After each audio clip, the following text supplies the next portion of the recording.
Hello, my name is Tom Harrington, 31 years old. I live in a small but cozy apartment in Brooklyn, New York, where the windows overlook bustling streets where neon lights and the sound of car horns blend into an endless symphony of the city. If you had asked me 10 years ago, I would never have thought I'd choose a place like this to live. I was born into a wealthy family raised in the opulent hallways of the Harrington Mansion in the Hamptons, where everything gleamed and appeared perfect, at least on the surface. But life, as I've learned, is never as simple as it seems. And my story, the story of the Harrington family and our billion-dollar energy empire, is the clearest testament to that. Let me take you back, not too far, just a few years ago, when I was still part of that world, the world of expensive suits, lavish charity galas, and fake smiles hiding the sharp blades of rivalry. I am the grandson of William Harrington, the modern founder of Harrington Energy, an empire in the renewable energy industry, from solar panels to wind turbines, with assets spanning across the United States and Europe. My grandfather, at 85, was a revered man with sharp eyes and a warm, resonant voice that always made you feel as though you were being guided by a lighthouse in a storm. He was the only person in the family who made me feel like I belonged, even though I always knew I didn't truly fit in. My family, how should I put it, is like a chess game where every player wants to be king. My father, Robert Harrington, 58, is the CEO of the corporation, a tall man with salt and pepper hair and a cold smile. He's ambitious, but his ambition often outstrips his vision. I still remember the times he stood before the board, his voice booming, but his eyes always gliding past me as if I were merely a shadow. He never thought I was good enough, strong enough to follow in his footsteps. Lacking experience, he'd often say right in front of my colleagues, his tone like a sentencing. Then there's Aunt Elizabeth, 55, the CFO, who always felt to me like a snake silently coiled in the shadows, waiting for the perfect moment to strike. She's sharp, frighteningly intelligent, but her intelligence is used more for manipulation than for building. Uncle Charles, 60, the director of business development, is like a volcano, always ready to erupt. The arguments between him and Elizabeth during meetings often silenced the room. Not out of fear, but because everyone knew they were quietly plotting to destroy each other. And finally, there's Aunt Margaret, 52, the marketing director, who always appears with a perfect smile and sweet words. But I quickly learned her friendliness was just a mask. She walks a fine line, exploiting both sides to solidify her position. My mother, Laura, is a different story. She divorced my father when I was young and has since lived in France, far removed from the Harrington family drama. I rarely hear from her except for birthday cards that arrive right on time with a few short but warm lines. I don't blame her. Perhaps leaving was the only way she could keep her peace. And me? I'm not sure where I fit into this picture. From a young age, I was groomed to be part of the Harrington legacy. But I didn't want to be just a name in the lineage. I wanted to do something meaningful, not just for money or power. After graduating with an MBA from Harvard, I joined Harrington Energy as a project manager, bringing big ideas about improving energy technology, from high-efficiency solar panels to smart grid management software. I thought I could change the corporation, turn it into a symbol of sustainability and responsibility. But I soon realized that in my family, personal ambition always trumped the greater good. My early days at the corporation were far from easy. I remember one board meeting when I presented a plan to develop a new line of solar panels, cheaper and more efficient. I had spent months working with the engineering team, checking every number, every detail. When I finished my presentation, the room fell silent. I thought it was a sign of being impressed. But then my father spoke, his voice icy. "You think a few numbers on paper can change an entire industry, Tom? You need more than that to sit at this table." A chuckle came from Elizabeth's direction, and Charles just shook his head, as if I'd told a joke not worth hearing. Only my grandfather, seated at the head of the table, looked at me with encouraging eyes, though he said nothing. Moments like that weren't rare. My father never missed a chance to publicly criticize me, calling me a dreamer or William's spoiled grandson. Elizabeth and Charles were more subtle. They assigned me to nearly impossible projects, like managing a wind turbine plant in rural Mexico, where outdated infrastructure and difficult local partners constantly created obstacles. They wanted me to fail, to prove I wasn't worthy of my grandfather's favor. Margaret, meanwhile, always acted friendly, patting my shoulder and offering words of encouragement, but I knew she was spreading rumors behind my back, suggesting I was just coasting on the family name. I tried. I really did. I worked myself to exhaustion, staying up late to finish reports, flying across time zones to meet partners, and trying to stay strong amid the whispers. But with each passing day, I felt more like I was fighting my own family rather than working toward the grand vision I once dreamed of. They didn't just undermine me. They undermined each other. My father wanted to seize my grandfather's chairmanship. Elizabeth schemed to consolidate shares by wooing smaller shareholders. Charles sought alliances with external partners to bolster his power. And Margaret, like a seasoned actress, used the media to craft her image as the face of Harrington Energy. I began to wonder, is this really my family, or just a group of strangers bound by money and power? My grandfather was the only light in that darkness. Every time I visited him at the Hamptons mansion, he'd pull me into the library where walnut bookshelves stretched to the ceiling and the scent of old paper mingled with his cologne. He'd sit in his armchair, a glass of whiskey in hand, and tell me about the early days of building Harrington Energy. "We don't just sell energy, Tom," he said, his eyes lighting up.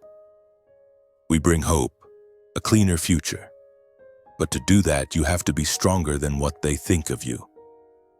He believed in me, believed I could carry on his legacy. Not just because I was his grandson, but because he saw in me something the rest of the family had lost: integrity. But even my grandfather couldn't protect me forever. 2 years ago, his health began to decline. Heart attacks landed him in the hospital multiple times, and I noticed he appeared less and less at meetings. His absence was like a gaping void, and my family, like vultures, began circling his throne. I could feel the shift in the air, as if a storm was coming, but I was powerless to stop it. The breaking point came one autumn evening as I sat in my office at Harrington Energy's Manhattan headquarters. I had just finished a 50-page report on a smart grid project, something I believed could elevate the corporation to new heights. But when I sent it to my father, he replied with a curt email: "Not feasible. Focus on the tasks I assigned. Don't waste time." I stared at the screen, feeling like the fire inside me had been extinguished. It wasn't the first time, but it was the final straw. I stood up, stepped onto the balcony, and looked down at the stream of traffic below. New York City, with all its chaos and brilliance, seemed to be calling me. I realized I couldn't keep living like this, trapped in a game I didn't want to play. I was 29, and I wanted to live for myself, not for my family's expectations or their legacy. I returned to my desk, wrote a brief resignation letter, and sent it to my father, Elizabeth, Charles, and Margaret. I didn't send it to my grandfather. I couldn't face him, not because I feared his disappointment, but because I feared he'd convince me to stay. My family's reaction was predictable. My father called me the next morning, his voice dripping with contempt. "What do you think you can do out there, Tom? You're just a quitter." Elizabeth and Charles didn't bother to respond, but I heard rumors that they called me a traitor to the legacy. Margaret sent a long message full of cliches about respecting my choice, but I knew she was thrilled to see a potential rival exit the game. Only my grandfather called me to the Hamptons estate a few days later. He wasn't angry or reproachful. He just looked at me, his eyes tired but still bright, and said, "You have your own path, Tom. But don't forget, this legacy is part of you no matter where you go." I nodded, holding back tears, and promised not to let him down. I left Harrington Energy and started over. I joined a green tech startup in Brooklyn where I worked with passionate people who didn't care who I was or where I came from. We developed energy management tools, helping cities optimize their grids and reduce emissions. For the first time, I felt like I was doing something meaningful, Not for fame or fortune, but because it was right. I began building my own reputation, and though life wasn't as glamorous as it was in the Hamptons, I felt free. But deep down, I know my story with my family isn't over. My grandfather is still there, growing weaker, and I can't shake my feeling that something big, something daunting awaits ahead. I tried to live my life, focusing on the startup in Brooklyn, on long days working with the engineering team, and on peaceful nights with Emily, my wife, and our little daughter, Lily. But every time the phone rang with a number from the Hamptons, my heart would pound, as if bracing for news I didn't want to hear. And then, on a cold winter morning, that news arrived, not from my family, but from an old friend, and it shattered my entire world. I was sitting in the small office of the startup, the dim light from the window casting a glow on my computer screen, where I was reviewing a demo of new energy management software. My phone buzzed and I glanced at the screen. A message from Daniel, my best friend from college, now a businessman in New York's elite circles. "Tom, I just heard. Your grandfather passed away. I'm so sorry. Call me if you need anything." I read the message over and over as if the words weren't real. My heart felt like it stopped, and the room suddenly became stifling. Grandfather? Gone? No, it couldn't be. I had spoken to him just last week. His voice was weak but still warm, asking about my work, about Lily. He even promised to visit Brooklyn when he felt better. How could he be gone so suddenly? I dialed my father's number, my hands trembling so much I nearly dropped the phone. It rang 3 times before he picked up. "Tom?" His voice was cold, devoid of emotion, as if he were answering a business call. "What is it?" I swallowed hard, trying to keep my voice steady. "I just heard about grandfather. Is it true, Dad? Is he gone?" There was a pause, then he replied, his tone flat. "Yes. William passed last night. Heart attack." I waited, hoping he'd say something, that the family was arranging the funeral, that I needed to come to the Hamptons immediately, that grandfather had mentioned me before he passed. But there was nothing. Only a follow-up sentence, sharp as a knife. "The family has met and decided you don't need to attend the funeral. We'll handle everything. Don't complicate things." Then he hung up. I sat there, the phone still pressed to my ear, the dial tone droning like a hollow refrain. Don't need to attend the funeral. Don't complicate things. I was his grandson, the one he cherished most, the one he'd spent his life mentoring and believing in. How could they shut me out like this? I called back, but no one answered. I texted Elizabeth, Charles, and Margaret. No response. I even called Edward Klein, my grandfather's longtime butler, who had always treated me like a true member of the family.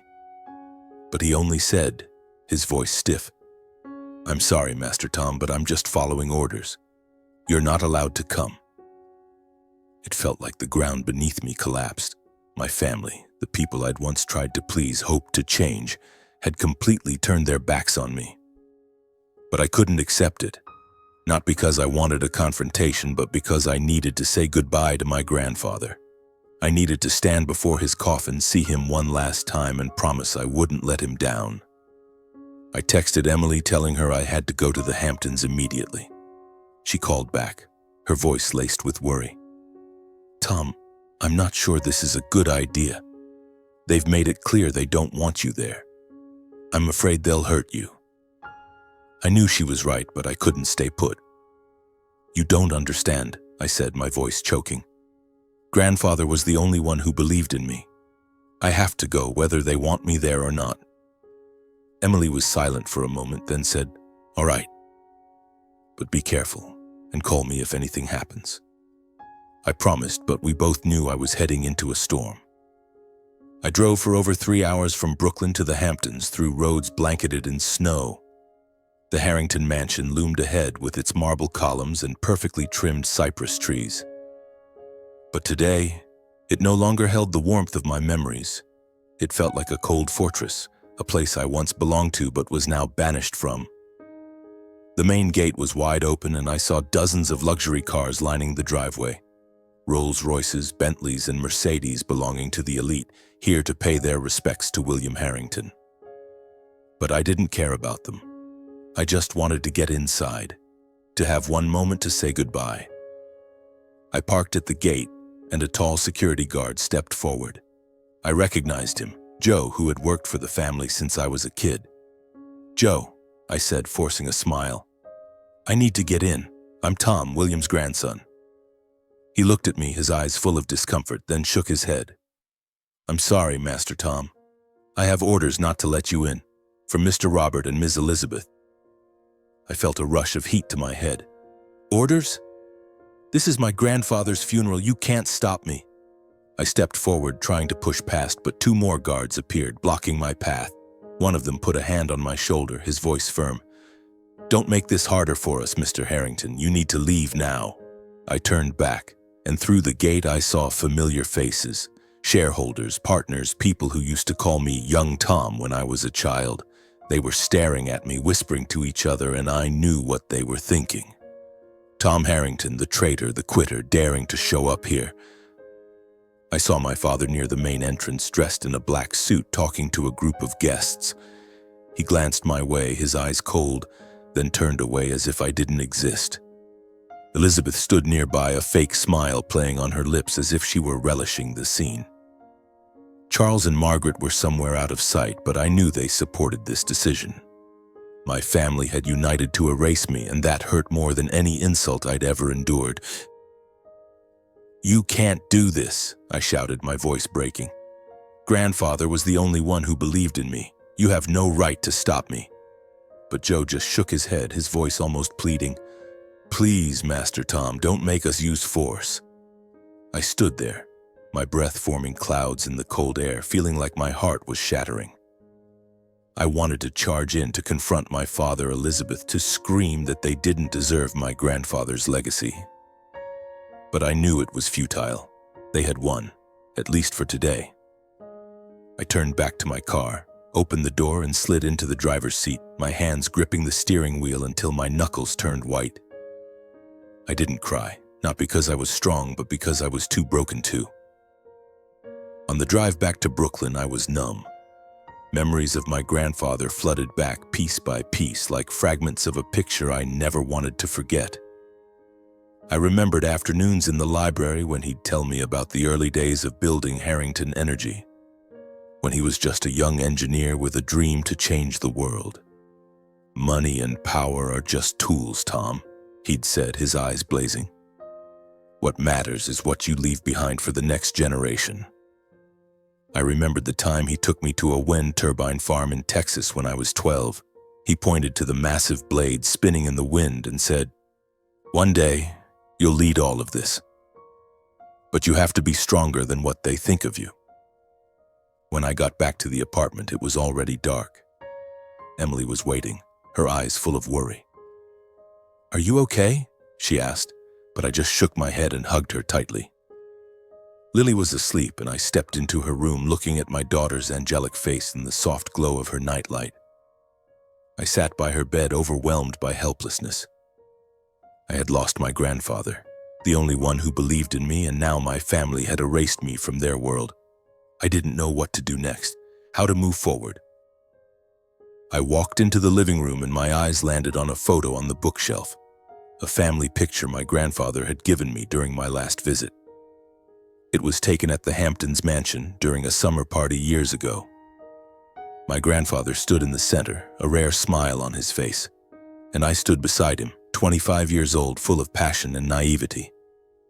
My father, Elizabeth, Charles, and Margaret were all there, but their smiles weren't genuine. I picked up the photo, my fingers tracing my grandfather's face, and a sharp pain stabbed my chest. "I'm sorry, grandfather," I whispered. "I wasn't there when you needed me." I set the photo down, but it slipped from my hands and fell to the floor, the glass frame shattering.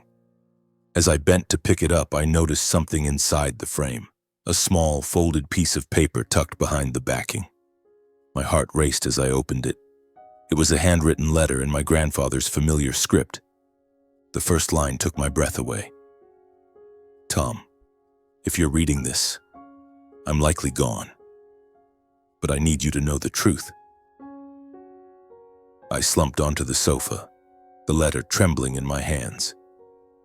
The dim light in the living room illuminated the words as if they were alive, recounting the story my grandfather had kept hidden. I read on, each word piercing my heart like a dagger. "I have left all my shares of Harrington Energy, 51% to you, Tom. I believe you are the only one who can protect the family's legacy, not just for profit, but for the values I built it upon. But I fear that my children, Robert, Elizabeth, Charles, Margaret, along with the lawyer Henry Voss and the butler Edward Klein, are manipulating me. They monitor my every move, isolating me from the outside world. I suspect the official will maybe forged. This letter is my final proof. Check my fingerprint in the bottom right corner. It's the mark to verify the truth."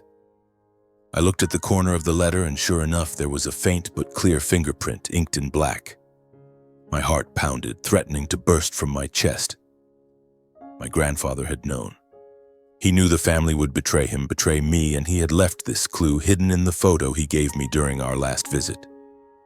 I stood up, pacing the living room, the letter still clutched tightly in my hand.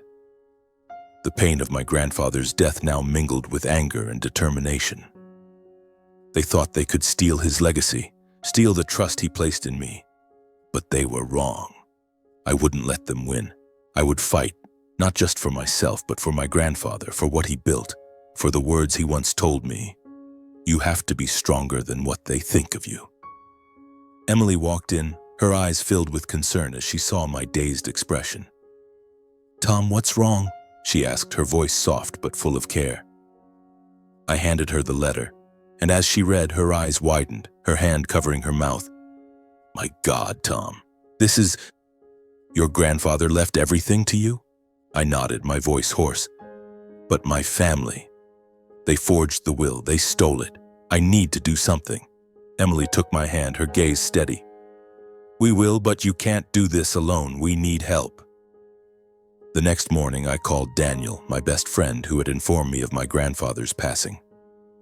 Daniel was a successful entrepreneur with connections in New York's elite and legal circles. I met him at a small cafe in Manhattan where no one would recognize me as Tom Harrington.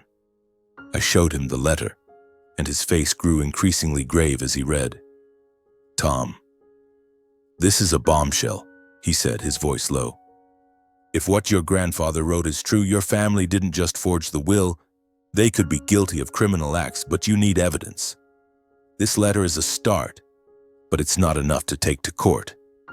Daniel introduced me to Sarah Cohen, a renowned independent lawyer in New York who specialized in complex inheritance disputes.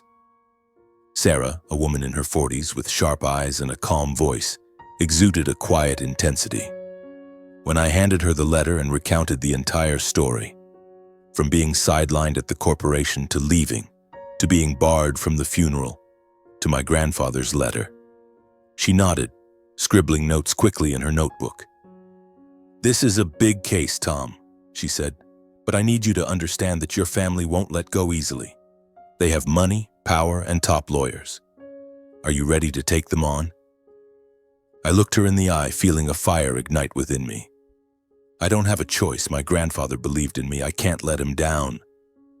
Sarah gave a faint smile as if she'd just found an ally. "All right. First step, we need to verify the fingerprint on the letter.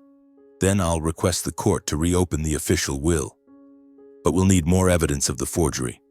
I recommend hiring a private investigator." I agreed, and Sarah introduced me to Jack Riley, a seasoned private investigator with salt and pepper hair and a gravelly voice that suggested he'd lived through countless dark stories. Jack didn't talk much, but his eyes showed he knew his craft. "I'll start with Edward Klein and Henry Voss," he said, jotting notes in his pad. "If they were monitoring your grandfather as he wrote, there'll be a trail. I'll also check the will announced at the funeral. Do you remember who presented it?" I nodded. "Henry Voss. He's the family lawyer, always loyal to my father and Elizabeth." While Jack began his investigation, I couldn't sit still. I returned to the startup, but my mind was elsewhere. Every night I sat in the living room rereading my grandfather's letter, searching for more clues. Emily was my anchor. Not only did she provide emotional support, but she also used her skills as an environmental journalist to dig for information.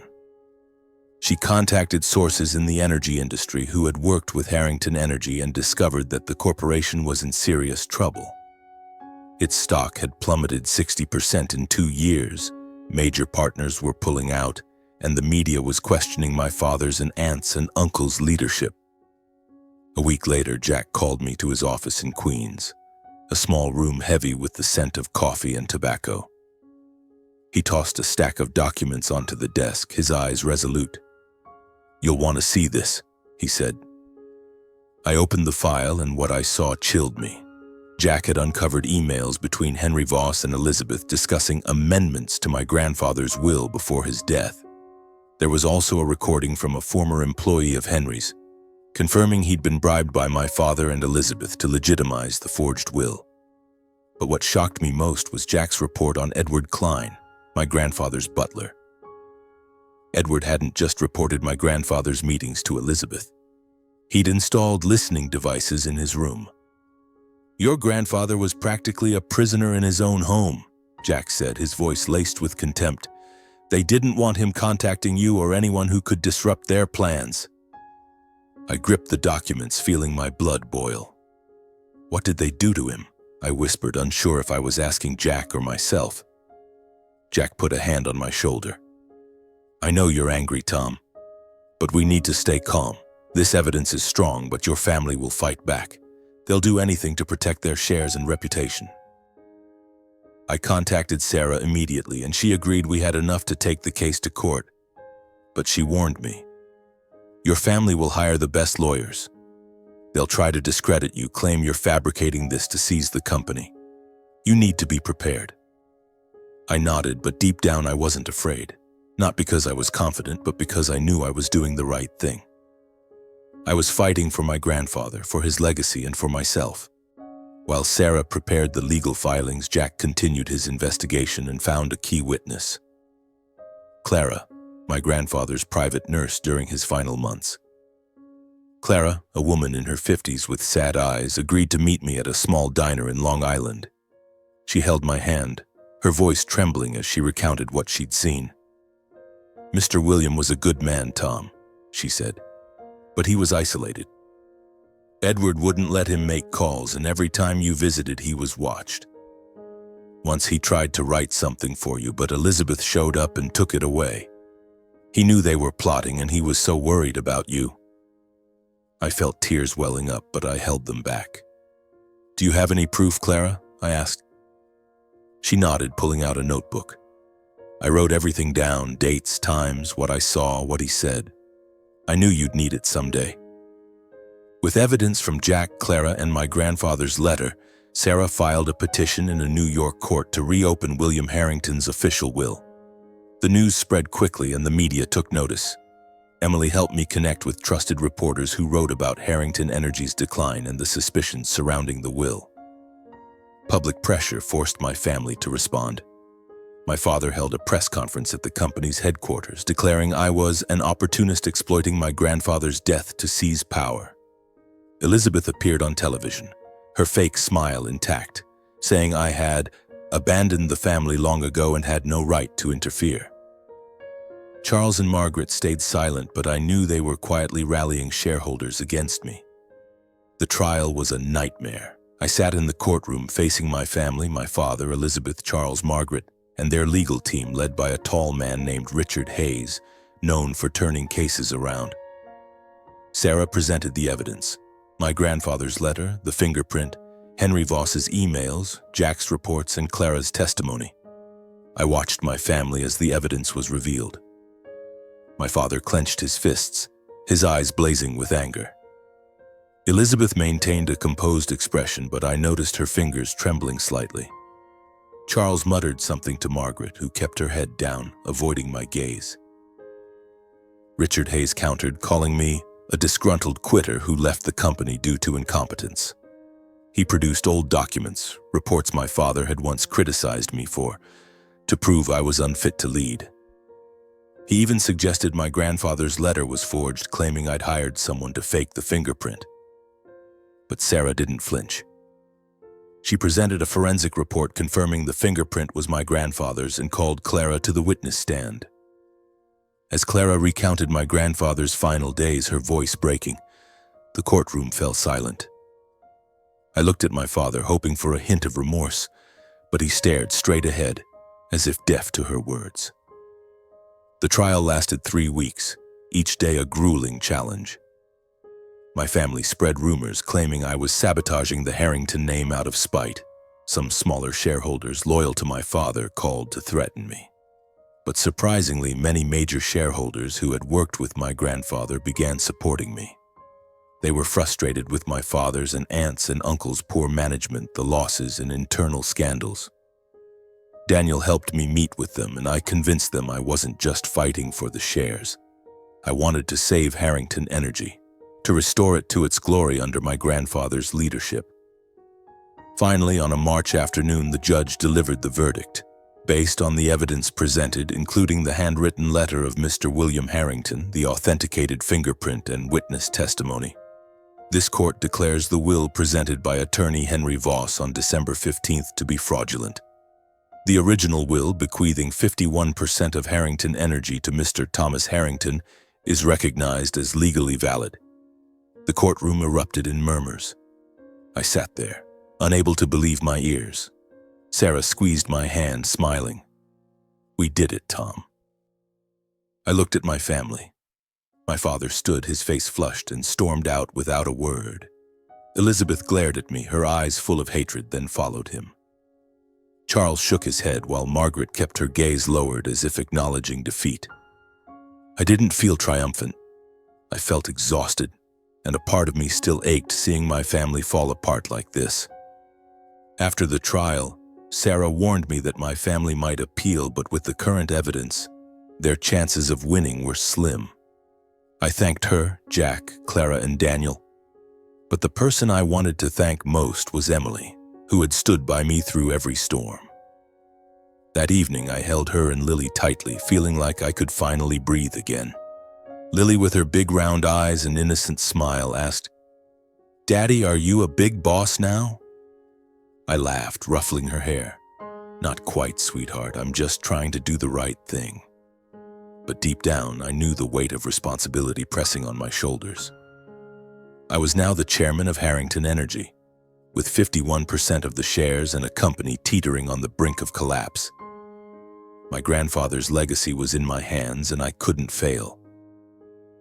Returning to Harrington Energy's Manhattan headquarters after 2 years was a surreal experience.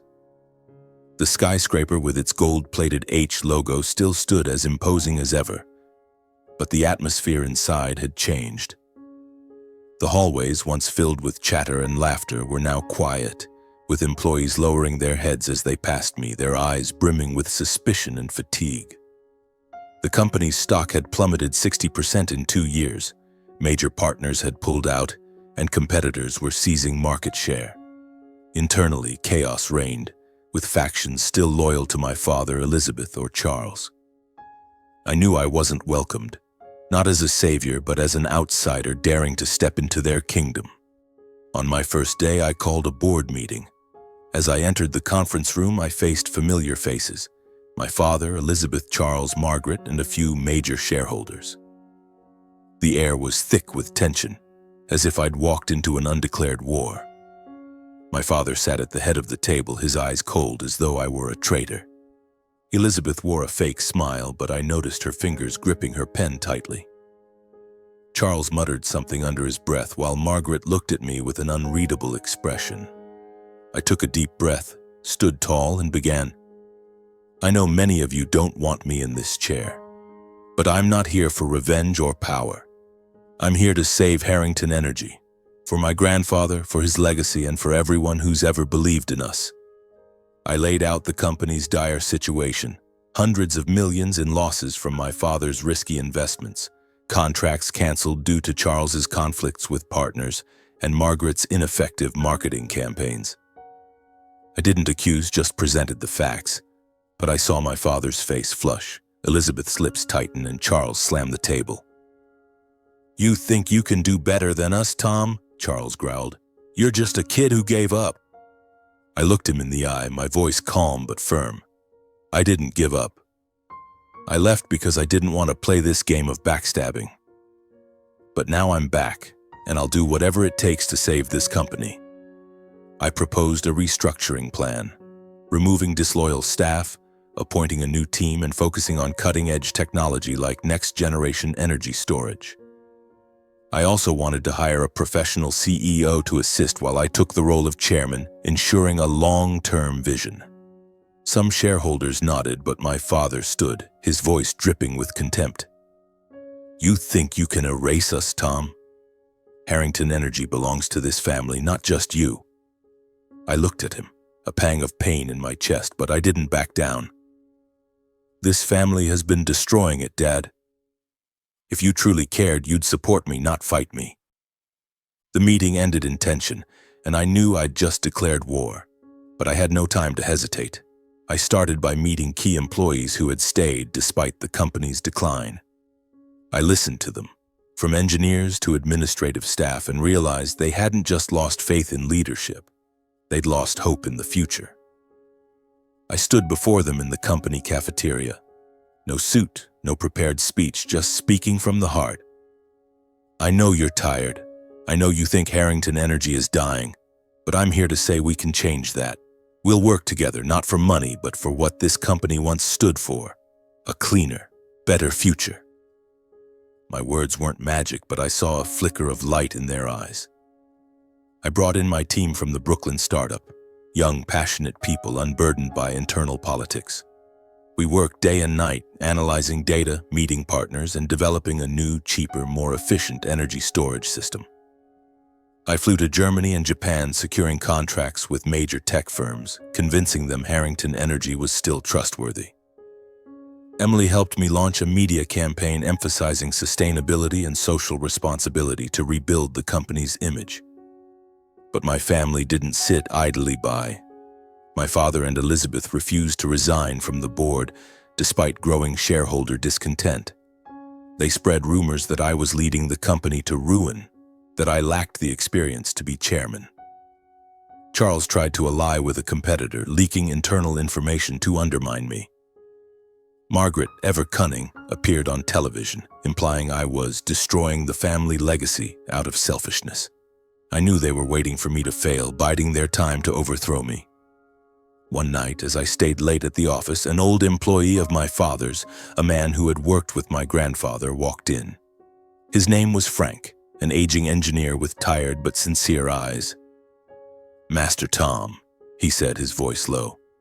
"I worked with Mr. William from the beginning. He always believed you'd save this company. Don't let them shake you." Frank handed me a USB drive containing data on my father's failed investments and emails between Elizabeth and an offshore bank where she funneled profits to bolster her power. "Use it when you need to," Frank said, then left. I sat there, feeling both grateful and pained. Even those once loyal to my family had turned away. Not for me, but because they saw the company dying. With Frank's evidence, I called an emergency shareholder meeting. I presented the data without embellishment, letting the truth speak for itself. The major shareholders, already frustrated, demanded my father and Elizabeth resign immediately. My father stood, his face red, shouting, "You'll regret this, Tom."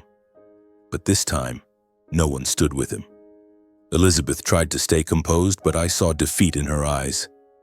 Charles and Margaret, seeing the tide turn, agreed to step back, though they retained small shareholdings. I didn't seek revenge. I only asked them to leave the board so I could focus on saving the company. After 18 months, Harrington Energy began to recover. The stock rose, not spectacularly, but enough to restore investor confidence. We signed a deal with a European energy conglomerate, expanded our market share in Asia, and launched a new energy storage system hailed by the media as a breakthrough in renewable energy. I hired a new CEO, Anna Patel, an Indian-American woman with experience leading major tech firms. Anna brought the professionalism and vision I needed while I focused on long-term strategy, ensuring Harrington Energy wasn't just a business but a symbol of sustainability. But this journey wasn't just about the company or the legacy my grandfather left. It was about me, about how I learned to rise from pain and betrayal. I once idealized my family, believing we could one day unite. I was wrong. My true family wasn't those bound by blood, but Emily, Lily, Daniel, and the people who believed in me when I had nothing.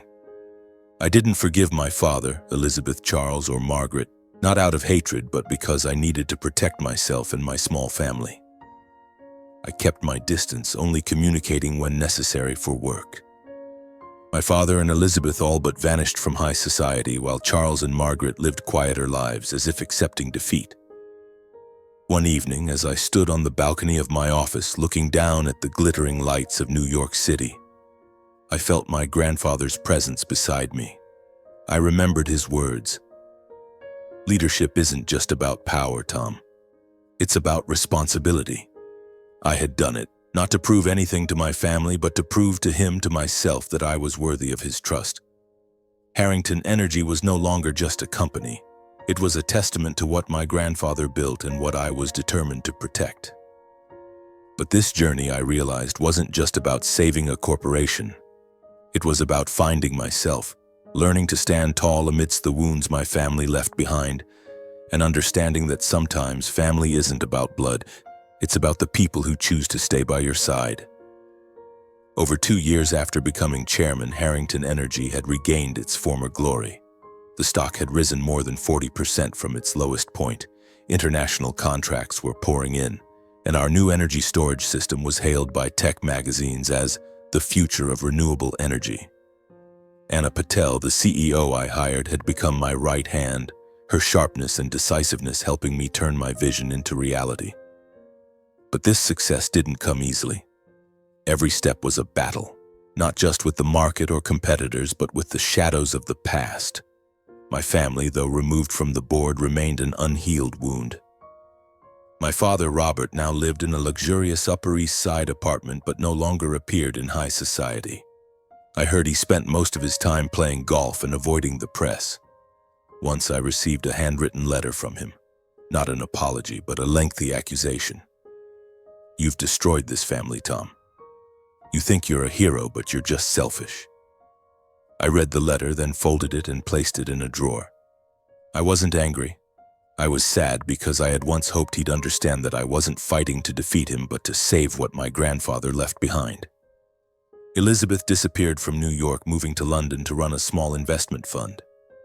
I heard she remained bitter, telling friends I had stolen the company from her. Charles retreated to a ranch in Texas, living a quieter life, while Margaret became a consultant for an advertising firm, leveraging her cunning to rebuild her reputation. I didn't contact them, not out of hatred, but because I had learned a painful lesson. Family isn't always where you find solace. Sometimes you have to set boundaries, even if it means letting go of the dream of a united family. But not everything was loss. Emily and Lily were my light, the reason I woke up each day with hope. Emily, with her intelligence and warm heart, was not just my wife, but my irreplaceable partner. She helped me through the darkest days, from being barred from my grandfather's funeral to the sleepless nights worrying about the trial. She continued her work as an environmental journalist, and her articles about Harrington Energy helped us regain public trust. Lily, now 7, was an endless source of joy. Every time she drew a picture of superhero daddy standing beside wind turbines, I laughed and thought that maybe, just maybe, I was doing something right. Daniel, my best friend, remained the brother I could rely on. He didn't just help with the lawsuit, he connected me with major shareholders who stood by me when my family turned their backs. Clara, my grandfather's nurse, was now retired, but I sent her gifts every Christmas as a thank you for helping me uncover the truth. And Jack, the private investigator, had become a friend, occasionally stopping by for coffee and sharing stories about his new cases. But above all, this journey was about me, about how I had changed. I used to idealize my family, believing that one day we'd sit around a dinner table laughing like in the old photos. I thought I could please my father, convince Elizabeth, or earn the respect of Charles and Margaret. I was wrong. My family wasn't the one I dreamed of. They chose power, money, and rivalry over kinship, and I learned to accept that, not with bitterness, but with peace. I didn't forgive them to reconcile, but to free myself. My story doesn't end here because my grandfather's legacy never stops. Each day I continue to work, not just to keep Harrington energy strong, but to ensure that Lily's generation inherits a cleaner, fairer world. I no longer seek my family's approval. I don't need them. I have Emily, Lily, and my grandfather's belief in me, enough to keep moving forward.